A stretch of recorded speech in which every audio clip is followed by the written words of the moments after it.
When I was a kid, I was told that to be a champion, it has to be tennis or nothing. But for Iga, tennis was actually plan B. She didn't quit school to turn pro. In fact, her family prioritized grades over practice. She rejected the typical hype motivation and even told her coach at her first big event, "I don't belong here." Today on The Inside, we explore the counterintuitive mindset that took Iga to world number 1 and being one of tennis' greatest champions despite being only 24 years old. Next week, we are releasing an episode with a special guest. Hit the subscribe button on this platform to make sure you don't miss it. You hear these people saying they grabbed the racket at age 6 and they already knew or something, but it wasn't like that. Honestly, at the beginning, I had no idea why I'm doing this. It was more like, I went to school, I went to tennis practice, it was on the same kind of level. Like, it was something that I just did. And it was a routine, but I think I started believing when I was like 15 or 16. So pretty late, I guess. Is it? So until then you were going to normal school?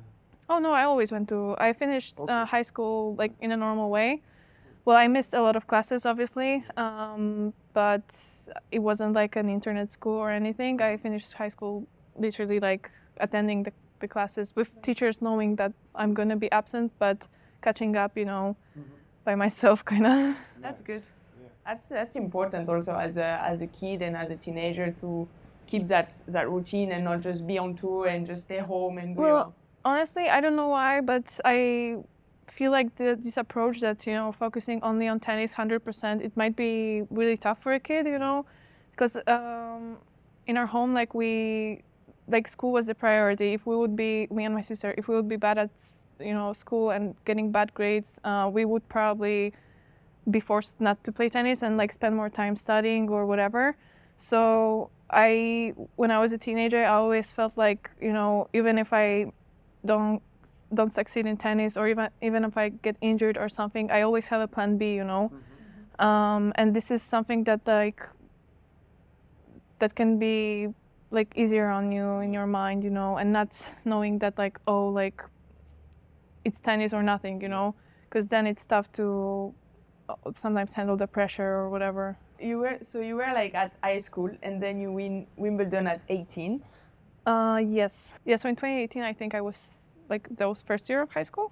Do you think having still the normal life when you're still already a very good junior is helping you to maybe have less pressure, or be a bit less obsessed with tennis and just keep growing? I wouldn't say it does this job 100% because you still need to kind of control your mind, because obviously when you're going to be on WTA tour and when the school is going to be done, it is going to be 100%. Unless you're I don't know, go to university, but it is going to be online university, and then you can't focus on tennis 100%, I would say. At least that's my kind of opinion. Maybe, in a few years when I'm going to handle everything in my tennis life so well that I'm not going to have anything to do, to figure it out, maybe then it's a good time. It would be a good time for me to start going to some university or something. But right after high school, for sure, I didn't feel like I have time for that, because I felt like I have two jobs, and when it's finished, then it was a good time for me to just focus on tennis. Is it yeah, I think it's easy to have this tennis obsession because it's a job where you have to control kind of everything, I think school helped me to remember about this other perspective, but still it's not gonna do the whole work for yourself, So nice. So I don't know. And how were those first months as a pro when you start joining WTA events? Was it easy for you? Honestly, I can't say that it was hard, because there are people that are literally, having this transition for many, many years, and Yes. for me it was basically just a few months. So I remember the first tournament I played in Auckland. I literally told my coach, I don't belong here, let's go back to ITFs and everything. But then I went to Australian Open, I managed to get through qualies and go to the second round, and then fourth round of Roland Garros. So I guess I can't say it was tough, But obviously, like everybody has doubts, you know. It's never like, I don't know. I think even if somebody says that they were confident from the beginning and stuff like that, I guess that's their, you know, that's not really 100% true, you know. So yeah, there were, but yeah, it went pretty quickly, honestly. Like I got through every stage pretty fast. So Roland Garros 2020 arrived, and what is the mindset you have when you arrive to that tournament? Oh my God! Did you want it to win it? Was it your goal? I mean, I thought it's impossible. Like it was never my goal because it was too abstract, you know. Yeah. I thought it's a goal for somebody who's like, I don't know, top 10 at least, you know. And I remember this season overall was I think it was my worst season if I would take this Roland Garros out, you know. I think I lost everywhere like the second round, also in Rome before this October Roland Garros. So I just went there, and I remember my coach kind of he didn't know what to do with me because I played so bad in Rome that we didn't know if I should stay in Europe and practice or come back home. And I remember like he talked to my dad as well. They decided that I should come back home and just reset, you know. So I went on Roland Garros and I was like, okay, that's the last tournament of the season, whatever. Yeah. and then it happened. Don't ask me how, because I don't know. So to put perspective, you say you were so bad, but no, I mean, the season, but you were like 19 years old and 54 in the ranking, which tech. Yeah. So it was not that bad. No. Well, that's true, but you know, I expect a lot from me. So it felt like the season was not going well, especially when, you know, I was kind of climbing and I felt like I stopped for a while at the same level. But then on Roland Garros, I remember like the draw, and I think I played my first match against Marketa, and she was in the final last year against Ash, and I was like, okay, well, I don't have much chance anyway. So yeah, then match by match I won. I remember this Roland Garros was weirder than usual because there were many players that weren't even seeded, you know, that were in quarters or semis, and I was one of them, and yeah. It happened. Do you think the fact that it was with less people, with less fans, it helped you with the pressure or with the For sure. media? For sure. Well, for sure, because I think playing in front of the whole stadium would be like a bit too overwhelming at that point. I guess that's what I think. I don't know that well because I also remember playing some like night sessions in 2019 against Naomi in Toronto and against Wozniacki in Toronto, and I remember I was so pumped with having the crowd. Yeah. But on a Grand Slam, the first one where you go that far, I think it helped me a bit because it was more similar to other tournaments, you know, where there's not much audience. So yeah, I think you're right. It helped me a bit. And how was it for you to win Roland Garros? I mean, I was super happy. I thought like, well, I don't know, my job is done. Like I won a Grand Slam, you know? But it was all a bit chaotic. Like I remember literally before the match point, I was so focused during the whole tournament. Like I didn't even imagine myself with the trophy, you know? I didn't even think about it. I was like, okay, next point. And do not overthink it. And before the last point, I was like, all these thoughts came to me suddenly, and I was like, oh my God, what's happening? And then I was like, okay, Iga, win this last point, and then you'll think about it, because if you're not gonna do this now, like you're gonna regret it for the rest of your life. So I won it, and yeah, I was really happy and proud of myself, but I think I didn't even understand at that time. What does it mean, you know? I think when I came back home and I saw this fuss that suddenly was in media about me, and also, I don't know, these invitations to like be on the cover of magazines, and suddenly I was, you know, on the TV like all the time, like this was crazy, you know? And also tough kind of to handle it. Expectations begin, right? Does it have a toll on you, this or not? At least that's, I mean, I thought everybody expected from me. I think it wasn't that bad because still everybody thought that I'm a kid, you know. Now I feel like the expectations are much higher because, I don't know, people say that I should be on my peak or I'm not a kid anymore, so blah, blah, blah. But back then, I think I was the one that put like so much pressure on myself. I remember getting my first like patch sponsor, and a big deal, you know, and it was so much pressure for me during my first matches because I was like, oh my God, I have this sponsor now. They want me to succeed. Like, what if I'm not gonna repeat anything that happened in Paris, you know?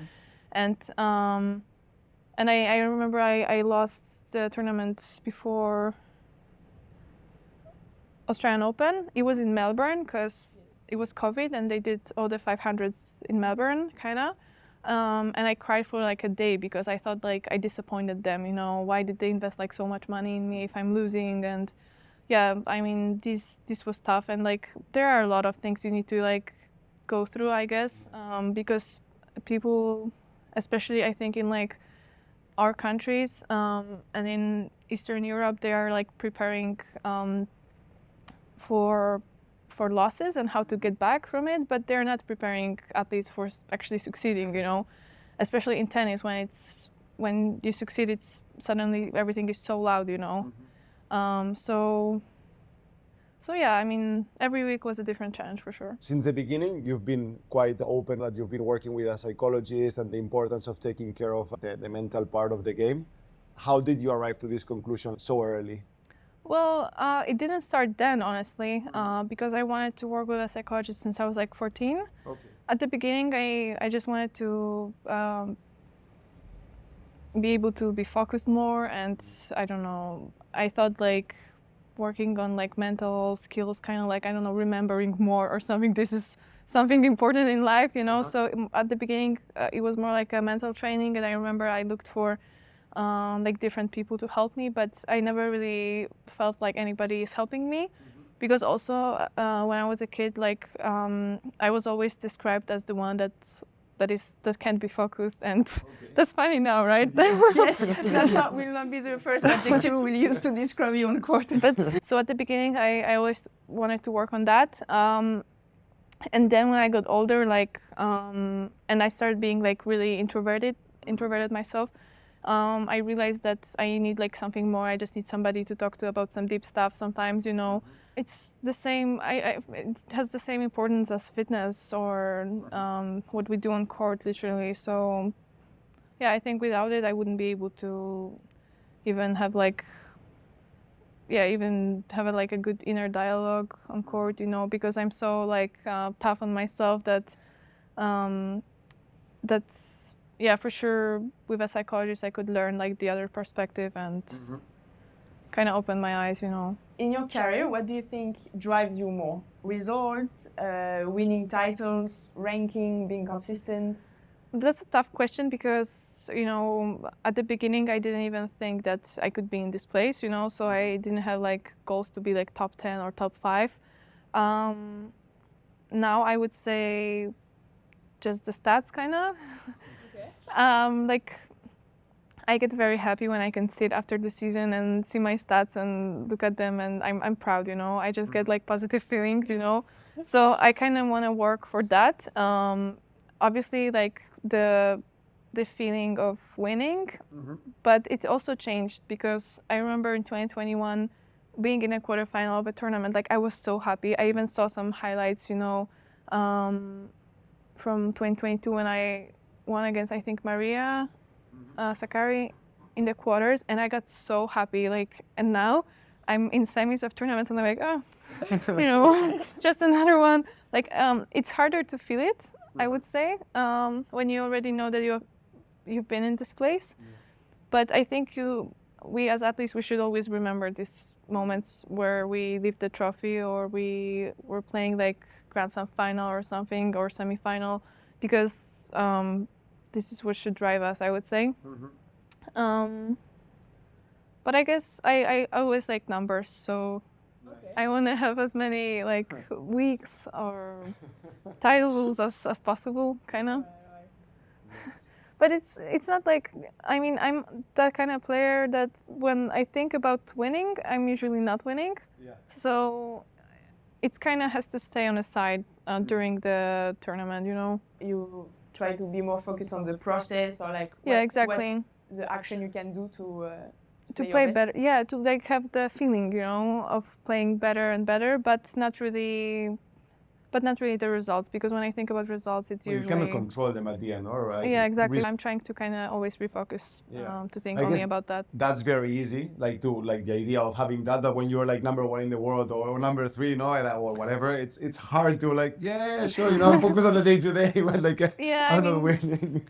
How do you like? You kind of sometimes have to lie to yourself Yeah. because like it's hard not to think that you're gonna win some tournaments. Yeah.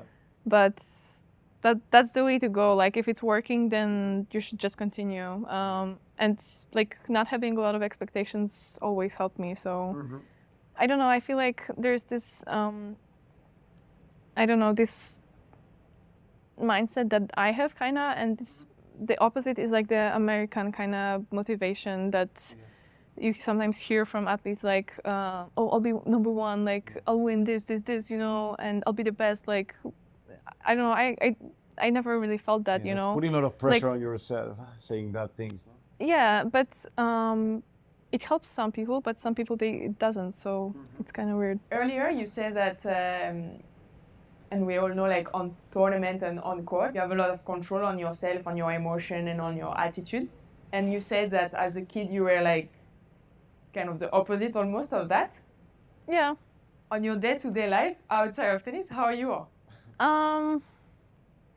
I think I'm pretty closed sometimes, you know. It gets me like a lot of time to trust a person and to really like open up. So there's not like a lot of time where I show my like real emotions, I would say. And this kind of helps me on court, I would say, because sometimes it's easier to just put on a face and, you know, act it out a little bit rather than actually showing everything. But I don't know. I just feel like year by year, when I grow older, I feel like I'm a bit more calm overall. So it's hard for me to like compare me as a teenager and me now, because I feel like I'm a bit different person, you know. Yeah. Yeah, but I mean, as a kid, I was like you could see me everywhere, but it wasn't like I talked about everything or something, you know. So it's just a lot of energy. Yeah, exactly. Would you say you are like an open person when someone tells you something? I would say it's easy for me to get used to the ways that I had before, you know. So I need to force myself to be kind of open and to remember that if you're not gonna evolve in tennis, like other girls are gonna come after you, and suddenly you'll wake up as, you know, being, I don't know, outside of top 50 or something. So I'm trying to be open-minded, but obviously like we're not changing a lot because there's no need to. What advice would you give to your younger self? Oh, that's a nice one. Well, I don't know. I wouldn't say a lot because all the mistakes that I did, like I learned from them, kind of. So I'm gonna go around and avoid that question. No, I mean, because truth to be told, like I always knew what's like the most important. I always felt like it's the team that I'm gonna have and the people around me. So this is like the most important advice. But maybe, I don't know, not to be tough to myself too much. But honestly, I don't know what would have happened if I wouldn't be, you know. That's why it's tough, like with perfectionism. It's at some point it's helping you, so it's hard to stop it, you know. So yeah, but still, to not be so tough on myself. Yeah. That's a good one. What would you say? To myself? Yeah. Oof. I mean, you need to be ready for that question. Yes, You're well, asking it. My story is way different than yours. But I will play more for myself. Okay. Oh yeah, that's a good one as well. I will play more for myself, and I will be more confident to take decision for me. Okay. playing for yourself, it's important. I sometimes forget even now, you know. Sometimes you play for people, sometimes for, I don't know. So Well, that would be mine. Good. We'll be smarter and smarter every year.